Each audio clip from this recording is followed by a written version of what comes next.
Good evening, Ron. Thank Hi. you very much for all three for seminars. Wonderful, thank you. My question is that you said that you had the blood of our Lord examined by the Israelis. That's correct. What was their determination of that? Okay. Now, we won't be able to take second questions. I'm sorry if you're on your second one. Please just step out. I love you, but we're running out of time. Real quickly, okay. Dried blood is dead blood. Everybody knows that, all right? They can test the blood of the pharaohs, the mummies of the pharaohs, all right? There's certain things they can do. They cannot get a chromosome count by any method I'm familiar with, all right? Things keep changing. I don't profess to know everything. However, there's no way I know that you can get a chromosome count out of dead blood. You can get a DNA and some other things, but not a chromosome count, all right? That's done by living white blood cells.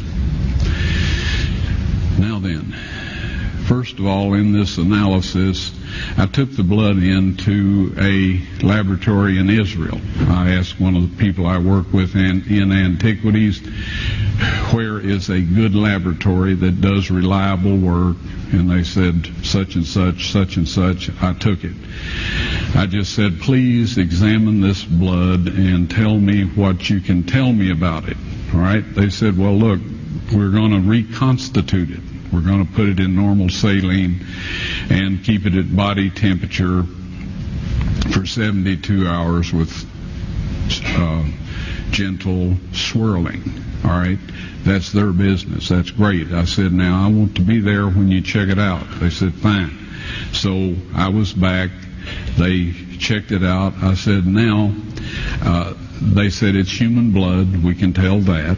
They did whatever tests they need to do. And then I said, take some of the white blood cells and put them in a growth medium and keep them at body temperature for 48 hours. And they said, well, that'll do no good because it's dead blood. I said, would you please do that for me? And they said, okay, we'll do it. So anyway, I said, I want to be there when you take it out and examine it. So I was back there. They took it out, examined it under a microscope, and the one technician called the other one over there, and then they called the boss over there, and they were talking Hebrew a mile a minute there for a little bit, and they looked at me and they said, Mr. Wyatt, this human blood only has 24 chromosomes in it. Everybody else has 46. You see, 23 from your mother, 23 from your father, 22 autosomes from your mother, 22 autosomes from your father. You get an X from your mother, you may get an X or a Y from your father, all right? This blood had 23 chromosomes from the mother's side, one Y chromosome only.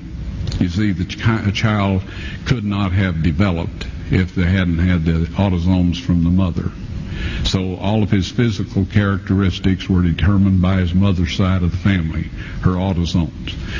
His maleness was determined by this one Y that came from a source, not a human male. Then they said, this blood is alive. And then they said, whose blood is this?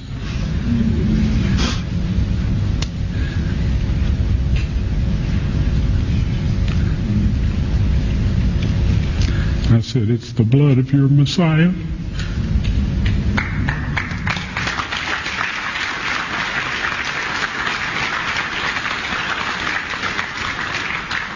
And I assure you those men's lives have changed.